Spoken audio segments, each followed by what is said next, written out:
আসসালামু আলাইকুম চেয়ারম্যান সাহেব। পরিষদে গেছিলাম, আপনাকে পাইনি তো তাই বাড়িতে আসলাম একটা সিগনেচারের জন্য। তোদের মতো ছোট লোকদের জন্য পরিষদও মিটিং করে শান্তি পাই না, আর বাসায় যদি মিটিং করি তাও তোদের জন্য পারি না। যেখানে যাই সেখানে কুত্তার মতো গুড় করতে চলে আসিস। এই ছোট লোকদেরকে এখনই গাড় ধাক্কা দিয়ে বের করে দাও। দাদা ওই বেরো, যাও বেরো, যাও বেরো। এদিক যেন তোমাদের আর না দেখি, যাও তোমাদের যত সব ঝামেলা শুধু আমার কপালে এসে পড়ে।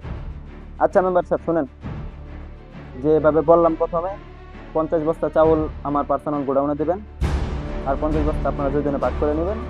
আর যে 50 বস্তা থাকবে সেই 50 বস্তা সাধারণ জনগণ পরিশোধ করবে।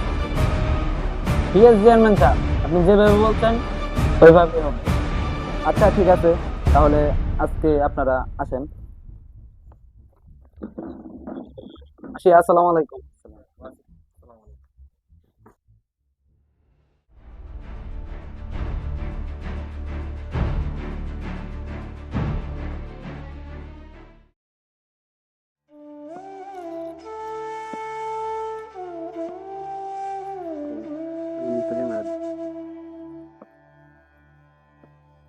বাবাজিরা, আমার কিছু টাকা ভিক্ষে দিবেন, 2 দিন ধরে কিছু খাই না।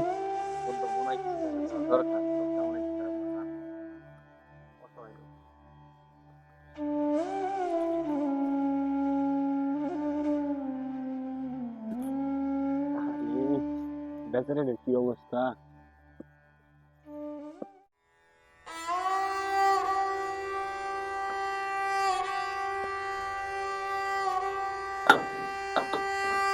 বাড়িতে কেউ আছেন? আমার কটা সাহায্য দিবেন?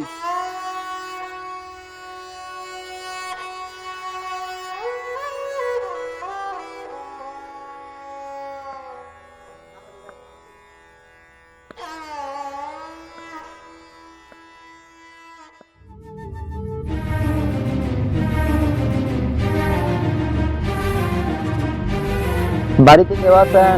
কটা সাহায্য দিবেন?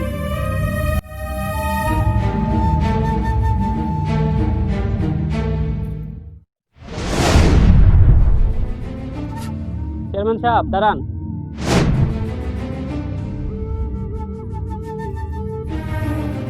চেয়ারম্যান সাহেব আমাকে কি চিনতে পেরেছেন? আমি যে চেয়ারম্যান ছিলাম সেটা আপনি কিভাবে জানেন? আসসালামু আলাইকুম চেয়ারম্যান সাহেব। চেয়ারম্যান সাহেব, আপনি যদি কিছু সাহায্য করতেন, আমার এই নাতিদের নিয়ে কিছু খাবার পাইতাম। এই ছোট লোকের বাচ্চারা, তোরা যে এখানে ভিক্ষা নিতে আসছ, এটা কি ভিক্ষা নেওয়ার জায়গা? এই ছোট লোকদেরকে এখনই গাড় ধাক্কা দিয়ে বের করে দাও। দাদা ওই বেরো, যাও বেরো, যাও বেরো, যাও। এদিক যেন তোমাদের আর না দেখি, যাও। মনে পড়ে আজ থেকে 7 বছর আগের ঘটনা। একটা বৃদ্ধ লোক, তার সাথে ছিল তার একটা নাতি। আপনার কাছে গিয়েছিল সাহায্যের জন্য। আপনি তাকে সাহায্য দেওয়ার বদলে গাড় ধাক্কা দিয়ে বের করে দিয়েছেন, আর অনেক খারাপ ব্যবহার করেছেন। মনে পড়ে এগুলো কথা? আপনি কি, আপনি এত কিছু কিভাবে বলতেছেন? সেই দিন এই বৃদ্ধ লোকটার সাথে যে বাচ্চাটি ছিল সেটাই আমি। দেখেন, সময়ের পরিবর্তে আজ আপনি কোথায় আর আমি কোথায়। আল্লাহ আমাকে অনেক কিছু দিয়েছে। যে দাদা আমাকে ভিক্ষা করে লালন পালন করেছেন, সেই দাদা আজ বেঁচে নেই। আপনার কাছে গিয়েছিলাম ভিক্ষা চাওয়ার জন্য, অনেক খারাপ ব্যবহার করেছিলেন, ঘাট ধাক্কা দিয়ে বের করে দিয়েছিলেন, দূর দূর করে তাড়িয়ে দিয়েছেন আপনার দারোয়ান দিয়ে। বিধাতার কি লীলা খেলা! আজ আপনার জায়গায় আমি, আমার জায়গায় আপনি। আজ আপনার কিছুই নেই, দেখেন আজ আমার অনেক কিছু, আল্লাহ তাআলা অনেক কিছু দিয়েছেন। দাদা আজ বেঁচে নেই, কিন্তু আমি শিখেছি ভিক্ষা চাওয়া লজ্জার নয়, কিন্তু অহংকার করা অনেক বড় গৌরবী। শুনেন চেয়ারম্যান সাহেব, ছোট হয়ে একটা কথা বলি, অহংকার করে কখনো বড় হওয়া যায় না। আল্লাহ তাআলা মানুষকে নিমিষেই বাচ্চা থেকে ফকির বানিয়ে ফেলে, ফকির থেকে বাদশা বানিয়ে ফেলে।